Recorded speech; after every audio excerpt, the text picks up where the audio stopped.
norte pela primeira vez, porque a cultura do norte, porque o norte... E aí, num dado momento, a minha companheira de mesa, que era de Belém, se incomodou comigo, com razão, me interrompeu e falou: ô Djamila, deixa eu te falar uma coisa, te perguntar uma coisa pra você, na frente de 400 pessoas. Você está falando aqui do norte, mas que norte você está falando? Você está falando do Acre? Você está falando de Manaus? Falando de Roraima? O que você está falando? Porque quando eu pergunto de onde você vem, você diz que vem de São Paulo. Você não se marca como sudestina, mesmo sendo sudestina, e quer marcar a gente aqui como norte, não é mesmo? Ave Maria, né? Aí, merecido. Eu olhei assim pra ela, minha cara queimou. De novo, eu sou leonina, não gostei, né? Aí eu fiquei... Reinaldo, você fica chamando de gaúcha. Brasil profundo. Escutou? Exatamente. Isso 2015, hein? 2015. Eu lá me achando. Menina, eu olhei assim, queimou minha cara. Eu poderia devolver o meu incômodo pra ela? Poderia. Dizer, ai, que horror, você vai falar assim comigo. Porque essas pessoas ficam, né? Tá errado e você vitimiza. Eu poderia dizer também, que absurdo você dizer que eu tenho preconceito regional. A minha tataravó era do norte. Mas aí o que eu fiz? Aceitei o meu incômodo, fui descendo assim. Eu olhei pra ela e falei: você tem toda a razão. O que eu estou falando? Sem nada. É a primeira vez que eu tô aqui na região norte, eu tô me achando. De fato, a gente que é de São Paulo se acha.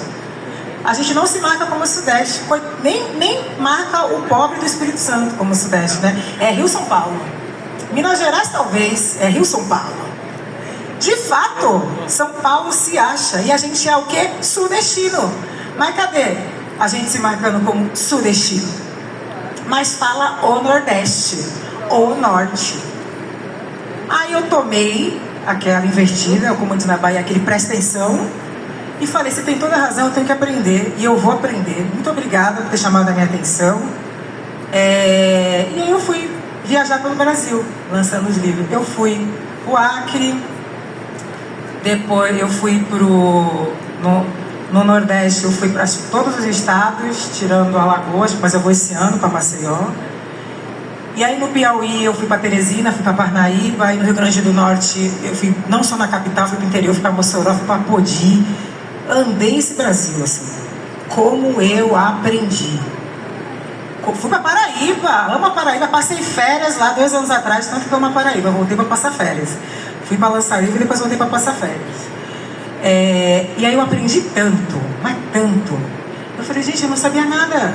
Cheguei no Maranhão, tem a Balaiá do Negro Cosme. Aí você vai para Fortaleza, o Dragão do Mar. Aí você vai e você fala: nossa, como o Brasil é rico. A Esperança Garcia do Piauí, a primeira advogada negra. Aí você fala: olha. E você vai aprendendo a história do Brasil. Porque nós, sudestinos, não olhamos para a história do Brasil. É mais fácil saber da história da França, da Comuna de Paris, do que do Negro Cosme no Maranhão. É mais fácil saber, sei lá, da luta dos direitos civis dos Estados Unidos do que das manifestações culturais do Tocantins. Então é muito importante. Eu falo isso por quê? Porque era 2015, tipo 10 anos atrás. E eu tomei uma invertida e eu aprendi. E eu me tornei um ser humano muito melhor. Quando eu tive humildade de reconhecer que eu precisava aprender. E aí eu fui viajar para todos esses lugares, trocar com as pessoas, porque a gente aprende, a gente não está só ensinando, é trocar com as pessoas. E isso me enriqueceu muito mais como uma mulher que estuda educação antirracista. Então, eu tô me colocando aqui para a gente entender que todo mundo passa por esse processo. E é possível que a gente saia desses processos muito melhor, por mais doloroso que seja. E aí eu fui ver o quanto que eu era ignorante mesmo. E aí eu comecei a convidar as pessoas dessas regiões para publicar livro. Cheguei a passar uma Dealdina, né? Eu falei: organiza um livro, mulheres que eu... Aí tem mulheres de todos os territórios.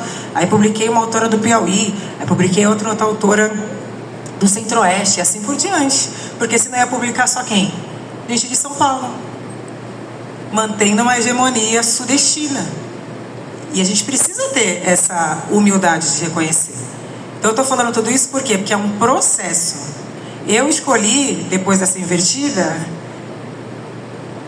entrar num processo de transformação e não me manter no meu lugar seguro, né, ali de quem já tinha um certo lugar e vou ficar aqui mesmo. Então todos nós podemos fazer isso, e é muito importante que eu me tornei não só um ser humano melhor, mas uma educadora melhor, porque eu ensino sobre isso nas minhas aulas.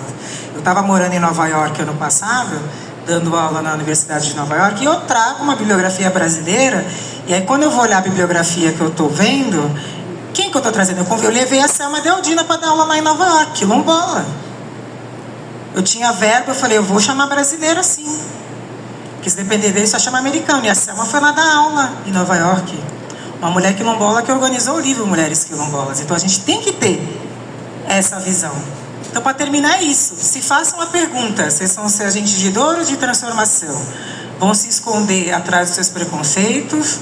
Ou vão ser educadores de diferentes lugares de fala, mas trazendo todos esses debates que são fundamentais, não só para a população negra, não só para a população indígena, mas para o desenvolvimento do país, é para o desenvolvimento do Brasil. E todos nós estamos inseridos dentro desse lugar de responsabilidade. Obrigada.